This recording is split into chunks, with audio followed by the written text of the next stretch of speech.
ہم آ جاتے ہیں 21ویں پارے میں. 21ویں پارے کی پہلی آیت دیکھیے. اتلو ما اوحی الیک من الکتاب، اے نبی جو کتاب آپ کے اوپر نازل کی گئی اس کتاب کی تلاوت کیجئے. واقم الصلاۃ، اور نماز قائم کیجئے. ان الصلاۃ تنہا عن الفحشاء والمنکر، بے شک نماز بے حیائی سے برائی سے روکتی ہے.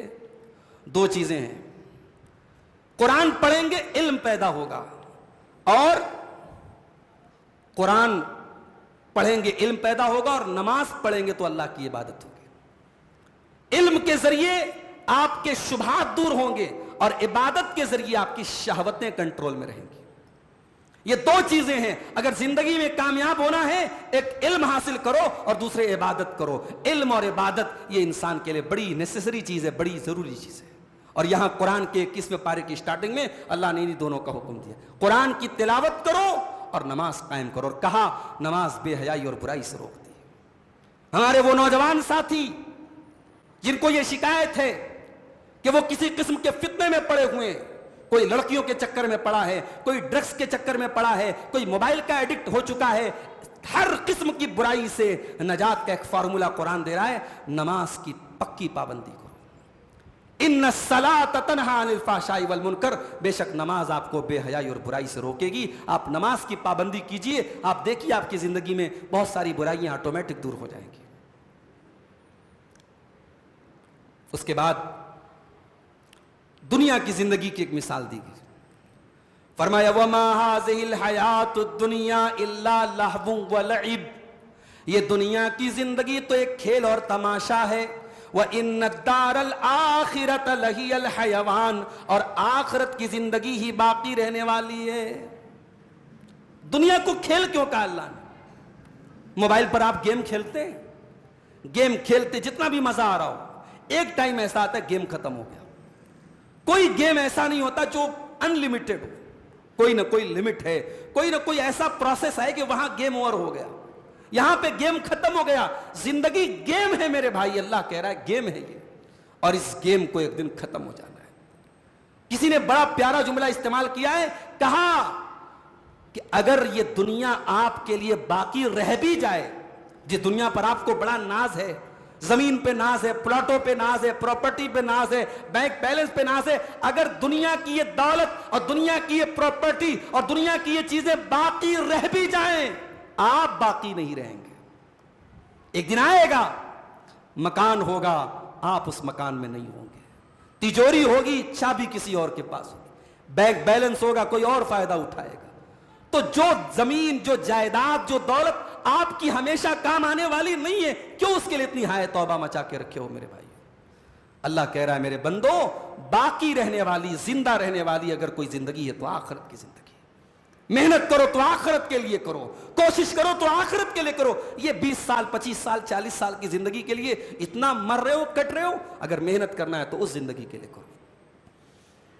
اس کے بعد اللہ تعالیٰ نے بندوں کی ایک کمزوری بیان کی، اور اگر ہم غور کریں تو یہ کمزوری ہم سب کے اندر ہے. اللہ نے فرمایا یعلمون ظاہرا من الحیات الدنیا وہم عن الآخرۃ ہم غافلون. میرے بہت سارے بندے ایسے ہیں جو دنیا کی زندگی کی بڑی نالج رکھتے ہیں، دنیا کا بہت علم ہے ان کے پاس، لیکن آخرت کے معاملے میں بہت غافل ہیں، بہت بے خبر ہیں. دنیا کی بڑی خبر ہے صاحب. آندھرا پردیش کی پالیٹکس میں کیا ہونے والا ہے، کون سی ایم بننے والا ہے، کون ایم پی بننے والا ہے، کون ایم ایل اے بننے والا ہے، 2 گھنٹہ آپ اسپیچ سن لو بھائی صاحب. بڑی جانکاری ہے پالیٹکس کی، اپنے دنیا کی فیلڈ کی بڑی جانکاری ہے. جو انسان دنیا کی فیلڈ کا، دنیا کی پالیٹکس کا، دنیا کی علوم کا اتنا ماہر ہے، اس سے پوچھو بھائی صاحب دعائے قنوت یاد ہے آپ کو؟ نہیں یاد ہے. جنازے کی نماز کی دعا یاد ہے؟ نہیں یاد ہے. اس سے پوچھو تو 2 رکعت نماز پڑھ سکتا ہے؟ نہیں پڑھ پائے گا نبی کے طریقے کے مطابق. اللہ کہہ رہا ہے میرے بندو، یہ کون سی نالج ہوئی؟ دنیا کی نالج حاصل کرنا برا نہیں ہے، مگر یاد رکھو قبر میں نہیں پوچھا جائے گا کہ آپ سائنس کے ماہر تھے کہ نہیں تھے. قبر میں نہیں پوچھا جائے گا آپ کی انگلش کیسی ہے، آپ کو میتھمیٹکس آتی ہے کہ نہیں آتی، آپ نے 12 پاس کیا کہ نہیں کیا. قبر میں تو 3 ہی سوال پوچھا جائے گا، من ربو کا، ما دینوں کا، من نبیوں کا. تیرا رب کون، تیرے نبی کون، تیرا دین کیا؟ اور ان 3 سوالوں کا جواب آپ کو دین کے علم میں ملے گا میرے بھائی. تو اصل علم تو آخرت کا علم ہے. امام حسن بصری کہتے ہیں کہ بعض لوگ اتنے ماہر ہوتے ہیں کہ اپنے ناخن پہ رکھ کر کے وہ دینار کا وزن، دینار بولتے سونے کے سکے کو، گولڈ کوائن کو، دینار کا وزن وہ ناخن پہ رکھ کے بتا دیں گے، 10 گرام ہے، 9 گرام ہے، 8 گرام ہے، دینار کا وزن بتا دیں گے. لیکن اس ماہر انسان کو 2 رکعت نماز پڑھنے کا شعور نہیں ہے. یہ امام حسن بصری اپنے دور کی بات کر رہے ہیں. اور آج 2024 میں تو ایسے لوگ درجن کے بھاؤ آپ کو ملیں گے، تھوک کے بھاؤ ملیں گے. دنیا کے بڑے ماہر ہیں لیکن آخرت کے معاملے میں غافل ہے میرے بھائیوں. یہ بالکل ریئلٹی ہے اور یہ ہم اس کو آن گراؤنڈ دیکھ سکتے ہیں اس کو. اس کے بعد اللہ تعالیٰ نے اپنی 2 بڑی نشانیوں کو بیان کیا. فرمایا وَمِنْ آيَاتِهِ أَنْ خَلَقَ لَكُم مِّنْ أَنفُسِكُمْ أَزْوَاجًا. اللہ کی بہت بڑی نشانی یہ ہے کہ اس نے تمہاری بیویوں کو بنایا لِتَسْكُنُوا إِلَيْهَا، تاکہ تم ان سے سکون حاصل کرو. بیوی سے سکون ملتا ہے. معاف کرنا میرے بھائیوں، دنیا کی عدالتیں لیگل کر دیں لیو ان ریلیشن شپ کو، دنیا کی عدالتیں لیگل کر دیں گرل فرینڈ اور بوائے فرینڈ کے کلچر کو. قرآن کریم اس کو انلیگل قرار دیتا ہے اور قرآن کہتا ہے حرام رشتے میں کبھی سکون نہیں مل سکتا. سکون ملے گا تو حلال رشتے میں ملے گا. سکون اگر ہے تو میاں بیوی کے رشتے میں ہے. شوہر زمانے کی تھکاوٹیں لے کے گھر آئے، کاروبار کی 1000 ٹینشنیں لے کے گھر میں آئے، بیوی مسکرا کے 2 میٹھے جملے بول دے، بچے مسکرا کے باپ کی گود میں آ جائیں، بیوی بچوں کے بیچ میں آ کے انسان سارا غم بھول جاتا ہے میرے بھائی. وَمِنْ آيَاتِهِ، اللہ کی بہت بڑی نشانی یہ ہے أَنْ خَلَقَ لَكُمْ، کہ اللہ نے تمہارے لیے پیدا کیا، مِنْ أَنفُسِكُمْ، تمہارے ہی اپنے نفس میں سے تمہارے جوڑے بنائے. اللہ نے جوڑا بنایا تو ہمارے حساب سے، جو ہمارے لیے کمپیٹیبل ہو، جو ہمارے لائق ہو. اللہ نے ایسا نہیں کہ مرد کا جوڑا جو ہے وہ اللہ نے کسی اور مخلوق میں رکھا. اللہ نے مرد کا جوڑا عورت کو بنایا ہمارے جنس میں سے، ہمارے یعنی ہم جس جنڈر سے ہم ہیں، اللہ تبارک و تعالیٰ نے انسانوں میں سے ہی مردوں اور عورتوں کو ایک دوسرے کے لیے جوڑا بنایا. اس کے بعد اللہ نے ایک بڑا پیارا لفظ ارشاد فرمایا وَجَعَلَ بَيْنَكُمْ مَوَدَّةً وَرَحْمَةً، اور اللہ نے میاں بیوی کے بیچ میں محبت اور رحمت پیدا کر دی ہے. علماء نے لکھا ہے کہ محبت کا تعلق جوانی سے ہے اور رحمت کا تعلق بڑھاپے سے. میاں بیوی جب تک جوان ہوتے ہیں محبت کا رشتہ ہوتا ہے. شوہر 70 سال کا ہو گیا، بیوی 60 سال کی ہوگی، اب محبت کہاں رہ گئی بھائی؟ اب فزیکل انٹریکشن کہاں ہے؟ اب فزیکل اٹریکشن کہاں ہے؟ بیوی بوڑھی ہو گئی، شوہر بوڑھا ہو گیا، اب یہ بوڑھا اور بوڑھی کے درمیان جو تعلق ہے یہ رحمت کا تعلق ہے. دونوں ایک دوسرے کے لیے رحمت ہیں. اور اسی لیے جب بڑھاپے میں کسی کا جوڑا چلا جاتا ہے، جوانی میں جب انسان کا جوڑا چلا جاتا ہے اتنا دکھ نہیں ہوتا ہے. بڑھاپے میں کسی کا جوڑا چلا جائے اس کی کیفیت میرے بھائیوں، اس کی سچویشن بڑی ترس کے لائق ہوتی ہے. اگر کوئی عورت بیوہ ہو جائے بڑھاپے میں، کوئی مرد جو ہے وہ اکیلا ہو جائے بڑھاپے میں، اس کی حالت بڑی نازک ہو جاتی ہے. اس کے پاس کوئی نہیں ہوتا جس سے وہ اپنا دکھ شیئر کر سکے. ہمارے یہاں یہ بات بھی غور کرنے والی ہے. 60 سال کا آدمی ہے، بیوی مر گئی، اب صاحب لوگ کہتے ہیں اس عمر میں کیا اس کی شادی کرائیں گے، چھوڑو جانے دو. 60 سال کا بوڑھا اگر یہ خواہش ظاہر کر دے کہ صاحب مجھے بیوی کی ضرورت ہے، لوگ کہیں گے کیا ضرورت ہے بھائی اس کو. لوگ معیوب مانتے، لوگ برا مانتے ہیں. معاف کرنا میرے بھائی، 60 سال کے بوڑھے کو بھی لائف پارٹنر کی ضرورت ہے. وہ سارے کام اس کی بہویں نہیں کر سکتی، سارے کام اس کی بیٹیاں نہیں کر سکتی. معاف کیجئے گا، بڑی ناقدری ہوتی ہے ان لوگوں کی جن کی بیویاں مر جائیں اور ان عورتوں کی جن کے شوہر مر جائیں. اس لیے قرآن کہہ رہا ہے کہ میاں بیوی کے بیچ میں ہم نے محبت اور رحمت رکھ دی ہے. اس کے بعد فرمایا وَمِنْ آيَاتِهِ خَلْقُ السَّمَاوَاتِ وَالْأَرْضِ، اور اللہ کی بہت بڑی نشانی آسمانوں اور زمین کی پیدائش ہے. وَاخْتِلَافُ أَلْسِنَتِكُمْ وَأَلْوَانِكُمْ، اور تمہاری زبانوں کا اختلاف ہے اور تمہارے رنگوں کا اختلاف ہے.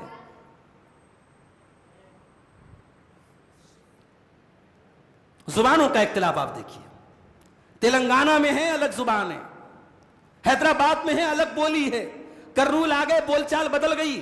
آگے رائچور چلے گئے کچھ اور زبان ہو گئی, بول چال بدل گئی, یوپی پہنچے کچھ اور ہے, بازو میں بہار ہے کچھ اور ہے, جھارکھنڈ میں کچھ اور ہے, بنگال میں, ایک کنٹری میں 20 زبانیں ہیں. دنیا کے کروڑوں انسان ہیں, سب کی دو کان ہیں, سب کی 2 آنکھیں ہیں, سب کا ناک ہے, سب کا منہ ہے, سب کا چہرہ ہے, مگر دنیا میں 2 انسان بھی آپ کو ایسے نہیں ملیں گے جو ایگزیکٹ ایک جیسے ہوں. جڑوا بچے بھی ہوتے ہیں نا, کچھ نہ کچھ ڈیفرنس ہوتا ہے. یہ اللہ تبارک و تعالیٰ کی کاریگری نہیں ہے میرے بھائی. دنیا کے کسی اور کارخانے کا ایسا پروڈکشن ہو سکتا ہے کہ وہاں سے اتنی چیزیں نکلیں اور سب میں ویریشن ہو, سب میں ڈیفرنس ہو؟ اللہ تعالیٰ کا ایک کتنا پیارا نظام ہے, کروڑوں اربوں انسان ہیں اور سب ایک دوسرے سے الگ ہیں. وہ چائنا اور جاپان کے اندر بھی ہمیں دکھنے میں لگتے ہیں سب ایک جیسے تھوڑی ہوتے ہیں, ان میں بھی کچھ نہ کچھ فرق ہوتا ہے. وہ الگ بات ہے, ان کے چہرے مہرے ملتے جلتے ہوتے ہیں, مگر ان کے درمیان بھی فرق ہوتا ہے. افریقہ میں سب کالے ہیں تو اس کا مطلب تھوڑی کہ سب ایک جیسے ہیں, اس کالے میں بھی آپ کو فرق ملے گا. یہ اللہ تبارک و تعالیٰ کی بہت بڑی نشانی ہے. اس کے بعد سورہ لقمان شروع ہوتی ہے. اللہ نے فرمایا وَمِنَ النَّاسِ مَن يَشْتَرِي لَهْوَ الْحَدِيثِ لِيُضِلَّ عَن سَبِيلِ اللَّهِ بِغَيْرِ عِلْمٍ. لوگوں میں کچھ ایسے بھی لوگ ہوتے ہیں جو لاہو الحدیث کو خریدتے ہیں, جو بیکار باتوں کو خریدتے ہیں, لِيُضِلَّ عَن سَبِيلِ اللَّهِ, تاکہ اللہ کے راستے سے لوگوں کو روک دیں, بغیر علم, بغیر علم کے, وَيَتَّخِذَهَا هُزُوًا, اور اللہ کے دین کا مذاق بنا دیں. جب اللہ کے نبی قرآن پڑھتے تھے, مکے کے کافروں کو برداشت نہیں ہوتا تھا. قرآن پڑھا جاتا تھا تو وہ آ کر کے سننے لگتے تھے. تو بعض کافروں نے دیکھا کہ قرآن کی جو کشش ہے وہ لوگوں کو مائل کر رہی ہے, تو انہوں نے لونڈیوں کو بلوایا ایران سے خوبصورت لونڈیاں آئیں اور وہ ناچ کر کے اور گا کر کے ایران کے قصے کہانیاں اور گانے بجانے سنانے لگی. تو یہ پلاننگ کی گئی تاکہ لوگوں کو قرآن سے روکا جائے. اسی لیے علماء نے اس آیت کی تفسیر میں, صحابہ نے اس آیت کی تفسیر میں کہا کہ لہو الحدیث سے مراد گانا ہے, سانگ ہے. سانگ سب سے خطرناک چیز ہے. اور کسی مفسر نے بڑا پیارا جملہ استعمال کیا, کہا کہ الغناء رقیۃ الزنا, یہ جو گانا بجانا ہوتا ہے نا, یہ زنا کا رقیہ ہوتا ہے. رقیہ سمجھتے ہیں؟ جھاڑ پھونک, کسی کے اوپر جھاڑ پھونک کیا جائے اس کو رقیہ بولتے ہیں. تو زنا کا رقیہ گانا بجانا ہے. انسان زنا کا راستہ گانے بجانے سے طے کرتا ہے. آج کل وہ حرام رشتے جو ہوتے ہیں نا, سوشل میڈیا پر جو چیٹنگ ہوتی ہے, تو اس میں ایک دوسرے کو اٹریکٹ کرنے کے لیے بالی ووڈ کے سانگ بھیجے جاتے, گانے بھیجے جاتے ہیں, یہ ظاہر کرنے کے لیے کہ میں تم سے کتنی محبت کرتا ہوں یا کرتی ہوں. یہ ظاہر کرنے کے لیے لوگ ایک دوسرے کو ریلز بھیجتے ہیں, گانے بھیجتے ہیں. تو آج بھی یہ گانے, یہ سانگز, یہ زنا کا رقیہ ہے اور یہ سوسائٹی کی حقیقت ہے. اچھا, اللہ نے کہا کہ گانے کو خریدنے, آج خریدتا تو کوئی نہیں ہے بھائی. موبائل پر ہم نے ریچارج کرایا تو گانا لوگ سن رہے ہیں, تو خرید تو نہیں رہے. کسی زمانے میں لوگ خریدتے تھے, آج خرید نہیں رہے. اگر آپ نے اپنی زندگی کا 10 منٹ بھی میوزک اور گانے پر برباد کیا تو آپ نے اپنے 10 قیمتی منٹ برباد کر دیے. آپ نے گویا کہ اس گانے کو خرید لیا. آپ نے اپنی زندگی کے 10 قیمتی پل گنوا دیے. آپ نے پیسہ تو نہیں لگایا, مگر پیسے سے بھی زیادہ قیمتی چیز آپ نے اپنا ٹائم برباد کر دیا. اس لیے اللہ کہہ رہا ہے کہ کچھ ایسے بھی لوگ ہوتے ہیں جو گانے بجانے کو خریدتے ہیں تاکہ اللہ کی راہ سے لوگوں کو روکیں. اس کے بعد حضرت لقمان کا ذکر اللہ نے کیا. یہ لقمان کون تھے؟ کیا پیغمبر تھے؟ نہیں, پیغمبر نہیں تھے. یہ اللہ کے نیک بندے تھے. لیکن لقمان کو اللہ تعالیٰ نے حکمت دی تھی. حکمت کا مطلب ہوتا ہے وزڈم. حکمت کا مطلب ہوتا ہے صحیح موقع پر صحیح بات بولنے کا ٹیلنٹ. یہ لقمان کو دیا گیا تھا. کون سی بات کہاں بولنا ہے, یہ ہنر اللہ تعالیٰ نے ان کو دیا تھا. اب حضرت لقمان کو اللہ نے حکمت دی اور اس حکمت پر عمل کرتے ہوئے حضرت لقمان نے اپنے بچے کو کچھ نصیحتیں کی. لقمان نبی نہیں تھے, لقمان اللہ کے نیک بندے تھے, مگر وہ نصیحت جو انہوں نے اپنے بیٹے کو کی, اللہ کی نظر میں وہ نصیحت اتنی قیمتی تھی کہ اللہ نے قرآن میں اس کو بیان کر دیا. پتہ یہ چلا کہ باپ کے پاس زندگی میں اتنا ٹائم تو ہونا چاہیے کہ وہ بیٹے کو نصیحتیں کرے.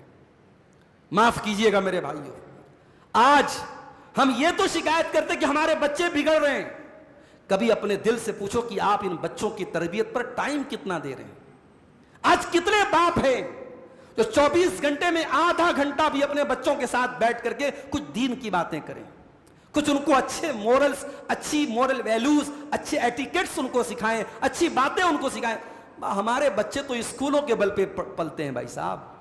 بچہ اسکول چلا گیا, اسکول سے آیا کوچنگ چلا گیا, کوچنگ سے آیا ٹیوشن پہ چلا گیا, ٹیوشن سے آیا گھر پہ ہوم ورک کر رہا ہے. ماں باپ کے پاس بچے کے لیے ٹائم نہیں ہے. قرآن کہتا نہیں ٹائم نکالو. وَإِذْ قَالَ لُقْمَانُ لِابْنِهِ وَهُوَ يَعِظُهُ, یاد کرو جب لقمان اپنے بیٹے کو نصیحت کر رہے تھے اور کہہ رہے تھے یا بنی لا تشرک باللہ, اے میرے بچے تو اللہ کے ساتھ کبھی شرک نہ کرنا, ان الشرک لظلم عظیم, شرک دنیا کا سب سے بڑا گناہ ہے. پہلی نصیحت حضرت لقمان نے کی کہ شرک مت کرنا. پہلی نصیحت اللہ کا حق بتایا کہ میرے بیٹے شرک مت کرنا. اور جب لقمان نے اپنے بیٹے کو اللہ کا حق بتایا تو اب اللہ ان کے بیٹے کو ان کا حق بتا رہا ہے. اللہ فرما رہا ہے وَوَصَّيْنَا الْإِنسَانَ بِوَالِدَيْهِ, ہم نے انسان کو حکم دیا کہ اپنے ماں باپ کے ساتھ تو اچھا سلوک کر. حملت امہ وہنا علی وہن, تیری ماں نے تکلیفوں کے ساتھ تجھے اپنے پیٹ میں رکھا اور تکلیفوں کے ساتھ تجھے جنم دیا. وفصالہ فی عامین, اور 2 سال تک تجھے دودھ پلایا. انشکر لی ولوالدیک, اے میرے بندے تو میرا بھی شکریہ ادا کر اور اپنے ماں باپ کا شکریہ بھی ادا کر. الی المصیر, تجھے مرنے کے بعد میرے ہی پاس آنا ہے. بعض لوگوں نے بتایا کہ کچھ گھروں میں شادی ٹوٹ جا رہی ہے, 3 مہینے 4 مہینے کے بعد شادی ٹوٹ جا رہی ہے. کیوں ٹوٹ رہی ہے؟ لڑکی کہہ رہی ہے کہ مجھے والدین سے الگ رہنا ہے, مجھے ساس سسر کے ساتھ نہیں رہنا ہے. اب یہ بہو کا ڈیمانڈ کرنا شادی کے 3-4 مہینے کے بعد وہ بچہ جو ہمیشہ سے اپنے ماں باپ کے ساتھ رہتا چلا آیا ہے, بہو کا یہ ڈیمانڈ کرنا کہ مجھے الگ رہنا ہے, ظاہر ہے یہ ڈیمانڈ تو صحیح نہیں, اس کو تو کوئی صحیح نہیں کہے گا. مگر اس بنیاد پر طلاق ہو جانا, اس بنیاد پر رشتہ ٹوٹ جانا, کیا یہ صحیح ہے؟ یہ بھی صحیح نہیں ہے. اور میرا جملہ نوٹ کر لو, گھر ہمیشہ اولادوں کی وجہ سے نہیں بگڑتا ہے, بہت سارے گھر ماں باپ کی ضد کی وجہ سے بھی بگڑتا ہے. اور میرا دوسرا جملہ نوٹ کرو, ہمیشہ والدین مظلوم نہیں ہوتے. ہم نے ممبروں سے بڑی تقریریں سنی کہ صاحب والدین کے ساتھ بڑا ظلم ہوا, بڑی زیادتی ہوئی. ٹھیک ہے, یہ سکے کا ایک پہلو ہے. بہت سارے گھروں میں والدین پر اولاد کا ظلم ہوا ہے اور ہو رہا ہے, اس سے انکار نہیں ہے. مگر بہت سارے گھروں میں والدین نے بھی ظلم کیا ہے اپنی اولادوں کے اوپر. میرے پاس ایسے بھی نوجوان آئے ہیں جنہوں نے روتے ہوئے اپنے کلیجے کا درد نکال کے مجھے سنایا ہے کہ میرے باپ نے میرے ساتھ ناانصافی کی ہے. باپ کے پاس لاکھوں کی پراپرٹی ہے اور باپ اپنی ساری پراپرٹی, ساری دولت ایک بیٹے کو دے رہا ہے اور باقی بیٹے محروم ہیں. اس مہنگائی کے دور میں بیٹے کے پاس اپنے بچوں کو پڑھانے کے لیے, ان کی فیس ادا کرنے کے لیے پیسے نہیں, اور اس کے باپ کے پاس کروڑوں کی پراپرٹیز اور دولت ہے, لیکن باپ نے ناراضگی میں اور غصے میں کہہ دیا ہے میرے پیسے سے تجھے کوئی مطلب نہیں ہے. تو سماج کا ایک پہلو یہ بھی ہے میرے بھائی. اور جب ہم ماں باپ کے حقوق کی بات کریں تو ہمیں ایک بات ہمیشہ یاد رکھنی چاہیے, ماں باپ کا احترام اپنی جگہ, ماں باپ کا حق اپنی جگہ, ماں باپ کی عزت اپنی جگہ, لیکن ماں باپ ہمیشہ صحیح نہیں ہوتے. ضروری نہیں ہے کہ ماں باپ کا ہر ڈیسیزن صحیح ہو, ماں باپ کی ہر بات صحیح ہو. اللہ کہہ رہا ہے وَإِن جَاهَدَاكَ عَلَىٰ أَن تُشْرِكَ بِي مَا لَيْسَ لَكَ بِهِ عِلْمٌ فَلَا تُطِعْهُمَا وَصَاحِبْهُمَا فِي الدُّنْيَا مَعْرُوفًا. میرے بندے, اگر تیرے ماں باپ تجھے شرک کرنے پر ابھاریں, تجھے شرک کرنے کا حکم دیں, تجھے اللہ کے ساتھ شرک کرنے کی تعلیم دیں, تو خبردار تو ان کی اس بات کو مت ماننا. وَصَاحِبْهُمَا فِي الدُّنْيَا مَعْرُوفًا, تو دنیا میں اپنے ماں باپ کے ساتھ اچھا سلوک کرتے رہنا, مگر ان کی غلط بات کو مت ماننا. ماں باپ کی غلط بات نہیں ماننا ہے. اس لیے یہ بات یاد رکھیں, اللہ کو ناراض کر کے کسی کی بھی فرمانبرداری نہیں کرنا ہے. اس کے بعد حضرت لقمان اپنے بچے سے کہتے ہیں یا بنیا انہا ان تک مثقال حبۃ من خردل فتکن فی صخرۃ او فی السماوات او فی الارض یاتی بها اللہ. اے میرے بچے, اگر ایک رائی کے دانے کے برابر بھی کوئی چیز ہوگی, آسمانوں میں کہیں ہوگی, زمین میں کہیں ہوگی, کسی چٹان کے نیچے بھی ہوگی, اللہ تعالیٰ اس رائی کے دانے کے برابر چیز کو بھی سامنے لے آئے گا. ان اللہ لطیف خبیر, اللہ تعالیٰ تو باریک سے باریک چیز کی خبر رکھنے والا ہے. بچوں کو یہ سکھاؤ. بچوں کو بلی سے بہت ڈرا دیا, کتے سے بہت ڈرا دیا, شیر سے بہت ڈرا دیا. بچے کے دل میں اللہ کا خوف پیدا کرو. بچے کے دل میں یہ بات ڈالو کہ بیٹا اللہ کا عذاب بڑا خطرناک ہے, اللہ سے بچ نہیں سکتے. ہم کوئی برائی کریں گے اللہ دیکھ رہا ہے, اللہ ریکارڈ کر رہا ہے. یہ احساس بچے کے اندر پیدا کرو. اس کے بعد سورہ احزاب کی آیت آتی ہے, اللہ نے فرمایا لقد کان لکم فی رسول اللہ اسوۃ حسنہ. اے ایمان والو, اللہ کے پیارے رسول کی زندگی کے اندر تمہارے لیے نمونہ ہے. لمن کان یرجو اللہ والیوم الآخر, جو اللہ تعالیٰ سے ملنے کی امید رکھتا ہے, جو قیامت کے اوپر ایمان رکھتا ہے. وذکر اللہ کثیرا, اور جو اللہ کو بہت زیادہ یاد کرتا ہے, وہ کان کھول کر کے سن لے کہ رسول کی زندگی اس کے لیے نمونہ ہے. رسول ہمارے لیے نمونہ ہے میرے بھائی. صرف رسول کی نماز نمونہ نہیں ہے, رسول کی شادیاں بھی ہمارے لیے نمونہ ہے. رسول کا لین دین بھی ہمارے لیے نمونہ ہے. رسول کے پڑوسیوں کے ساتھ تعلقات بھی ہمارے لیے نمونہ ہے. معاف کرنا میرے بھائیوں, آج ہمیں نماز میں تو نبی یاد ہیں, ہمیں روزے میں تو نبی یاد ہیں, ہمیں وضو کرتے وقت تو نبی یاد ہیں, ہمیں غسل کرتے وقت تو نبی یاد ہیں, لیکن ہمیں اپنے ریلیشن شپس میں, اپنے تعلقات میں, اپنے لین دین میں, اپنے اخلاق میں, اپنے شادی بیاہ میں ہمیں نبی یاد نہیں ہیں. اور قرآن کہہ رہا ہے کہ نبی کمپلیٹلی تمہارے لیے نمونہ ہے. لقد کان لکم فی رسول اللہ اسوۃ حسنہ, رسول تمہارے لیے نمونہ ہے. اس کے بعد 21ویں پارے کے آخر میں اللہ تعالیٰ نے اپنے نبی کو ایک حکم دیا. ایک موقع ایسا آیا تھا کہ اللہ کے نبی کی بیویوں نے اللہ کے نبی سے ڈیمانڈ کی کہ اے اللہ کے نبی صلی اللہ علیہ وسلم, ہمیں جو سال میں خرچہ دیا جاتا ہے, جو وظیفہ دیا جاتا ہے, اس میں کچھ بڑھوتری, کچھ انکریمنٹ ہونا چاہیے. جب مدینہ میں اور لوگوں کی زندگی تھوڑی خوشحال ہو گئی تو کیا نبی کی بیویوں کو اور اچھی اور لگزریس لائف گزارنے کا حق نہیں ہے؟ تو نبی کی بیویوں نے ڈیمانڈ کی کہ ہمارا پیسہ جو ہمیں دیا جاتا ہے سال میں وہ بڑھایا جائے, ہم بھی اچھے کپڑے پہنیں, ہم بھی اچھا کھانا کھائیں, ہمارا بھی آرام دہ زندگی گزارنے کا حق ہے ہمیں. تب اللہ نے 21ویں پارے کی لاسٹ میں 2 آیتیں نازل کی. یا ایھا النبی قل لازواجک ان کنتن تردن الحیات الدنیا وزینتہا, اے نبی اپنی بیویوں سے کہہ دیجئے اگر تم دنیا کی زندگی چاہتی ہو اور دنیا کی چمک دمک چاہتی ہو, فتعالینا, تو آ جاؤ, امتعکن, میں تم کو دنیا کی دولت دے دیتا ہوں, واسرحکن سراحا جمیلا, لیکن اے میری بیویوں میں تم کو طلاق دے دیتا ہوں, تم کو عزت کے ساتھ ودا کر دیتا ہوں, اب تم میرے گھر میں نہیں رہ سکتی. دنیا چاہیے, کپڑے چاہیے, زیورات چاہیے, جیولری, آؤ میں سب دیتا ہوں, مگر پھر تم نبی کے گھر میں نہیں رہ سکتی, چلی جاؤ یہاں سے.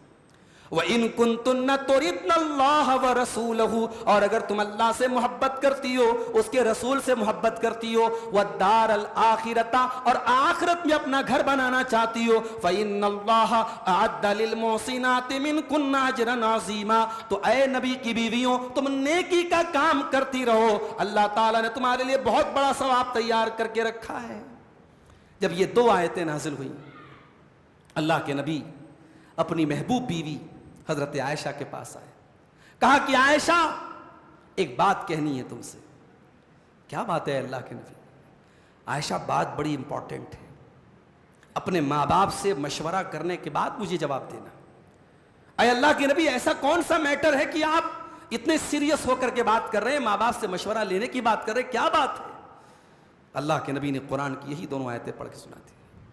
کہا کہ اے عائشہ اللہ تمہیں اختیار دے رہا ہے, آپشن دے رہا ہے, چاہو تو دنیا کی دولت لے لو اور چاہو تو نبی کے ساتھ رہو. نبی کے ساتھ رہو گی تو پریشانیاں آئیں گی, فاقے کرنے پڑیں گے, بھوکا رہنا پڑے گا, لگزریس لائف نہیں ملے گی, مگر جنت ملے گی. اور اے عائشہ اگر دنیا کی دولت چاہیے تو آؤ میں طلاق دے دیتا ہوں, چلی جاؤ. یہ اللہ آپشن دے رہا ہے. اب عائشہ تم غور کر کے سوچ سمجھ کے جواب دو, تمہارا ریپلائی کیا ہے. میری مائیں بہنیں اگر موجود ہیں تو سنیں. آج زندگیاں گزر جاتی ہماری ماں بہنوں کی, یہ زیور ہونا, وہ کپڑے ہونا, وہ نقاب ہونا, یہ ہونا, وہ ہونا. شوہر بیچارہ جو ہے شادی کے بعد انہیں بھول بھلیوں میں گم ہو جاتا ہے. اس کی زندگی جو ہے وہ عورت کے ان شوق اور ارمانوں کو پورا کرنے میں گزرتی ہے. میں یہ نہیں کہتا, یہ تو عورت کی فطرت ہے, سجنا سنورنا, اچھے کپڑے پہننا عورت کی فطرت ہے, مگر اس کو اگر آپ نے زندگی کا مقصد بنا لیا ہے میری ماں بہنوں, تو معاف کرنا یہ مقصد نہیں ہے.